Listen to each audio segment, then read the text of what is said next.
I mentioned this game a few times in past videos, so it was about time it got its own mini review. Castle of Illusion for the Master System is not the Castle of Illusion that you know on the Genesis.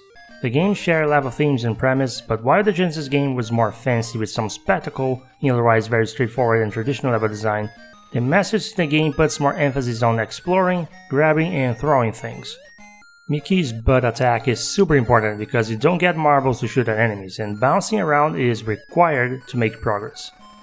I'm surprised this comparison doesn't get brought up often when talking about this game, but it's in many ways similar to DuckTales on the NES, with all the treasure chests, coins and sweets to pick up, secret passages for more treasure, and Mickey's ground pound working pretty closely to Scrooge's cane.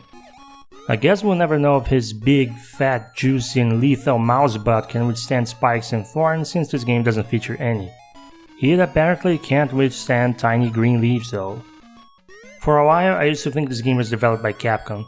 Sega developed it themselves and somehow they pretty much nailed some of the Capcom feels with the controls and level design.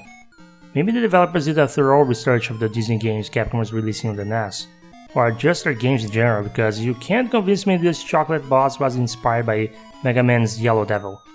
Don't worry, this game is nowhere near as difficult as any Mega Man.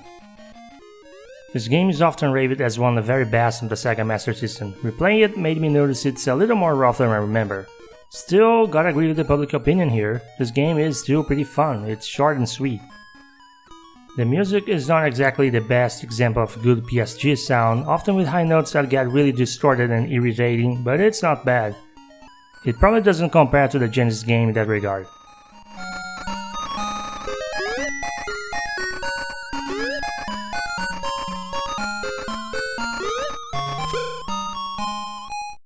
A bigger issue with the game is the hitbox can get a bit spotty when trying to hit enemies mid-air. And in true Master System fashion, its final levels resort to some cheap design to compensate for how short and easy the game is. Like a part where guessing the wrong door takes you back a section, or baiting the player into going after a treasure that forces them to backtrack for no good reason.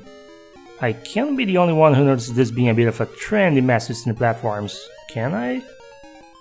Those issues don't really detract from the game helping make Sega's still niche 8-bit console more relevant for fans of old classic games. It's very much worth playing any way you can, especially if you enjoy platformers and could use something you can quickly burn through in about an hour of gaming. This game got a few sequels, but I haven't played any yet. Maybe they'll get their own reviews. Until then, thank you for watching and have a good one.